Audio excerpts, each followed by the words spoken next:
Hi, Zeffy here. I've got two matchboxes I want to show you.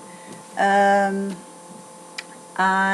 was inspired by the Graphic45 Sweet Sentiments paper, and with Valentine's Day coming on and so forth, oopsie, I thought it was very appropriate. Let me quickly show you the paper, just for the girls that haven't seen it, if there's anybody that hasn't seen it. It's really very pretty. That page is quite Eastery. Oops, this has got the cherubs on it. I love this one, and that's what I use for the boxes. As you all know, I like making my own matchboxes because I just feel that the colors and everything look better. So I use this beautiful image of this little girl playing the violin. I've used a bit of filigree there. Janet, thank you very much for the bling. I use some of your bling. Janet is NanaJL54 on YouTube, and she recently sent me a rack, so it was much appreciated, Janet. I still admire this stuff daily. You can see that's a little bit of lace, old lace I found on the island in the summer. I've decoupaged that on and put some stickles, so it just gives it another layer of interest. That is some sheer ribbon there. On the top here you can see I have the little fishing swivel clasps, so it's really nice because the matchbox swirls 360 degrees without getting tangled. And at the bottom there's some eyelash trim, seam binding, and a lovely stone heart.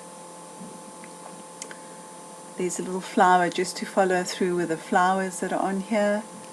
A vintage button there. And then this is really old trim, and in fact this trim was falling apart in places. It was a strip that I managed to find at a vintage, a second-hand swap shop kind of thing in Lesvos in summer. The inside of the box has this little cherub playing the cello.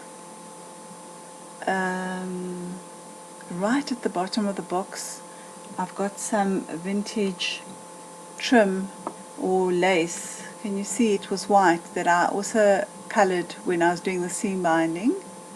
You can see some, it goes round there, right round the back. I put the little yellow flowers in there purposely to follow that flower. My seed beads seem to be falling out of here. And then I've just embellished the cello and the base of the cello with flowers that are punched out and seed beads. There we go.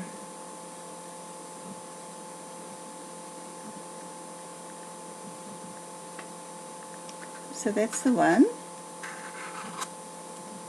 And then the second one is with the same image that I have on the inside of the previous box. I really like this image, and this box is slightly smaller. Can you see? It's slightly smaller. That's what I like about making my own boxes, is that I can custom make them to the size I want. And if you look out on the market, you'll see there are actually many matchboxes in many different sizes.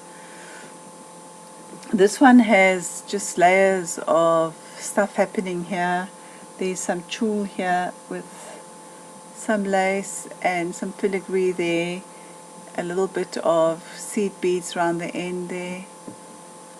Again, the seam binding and the fish hook, and the bottom of this one has crystals. And then on this one I've put a trim that was sent to me by Kathy from Crafty Scorpio. Thank you, Kathy. Kathy touched my heart. She hardly knows me, and she sent me this lovely rack, so I thank you, Kathy. And then I just added this at the back there. In fact, Kathy, this box is for you.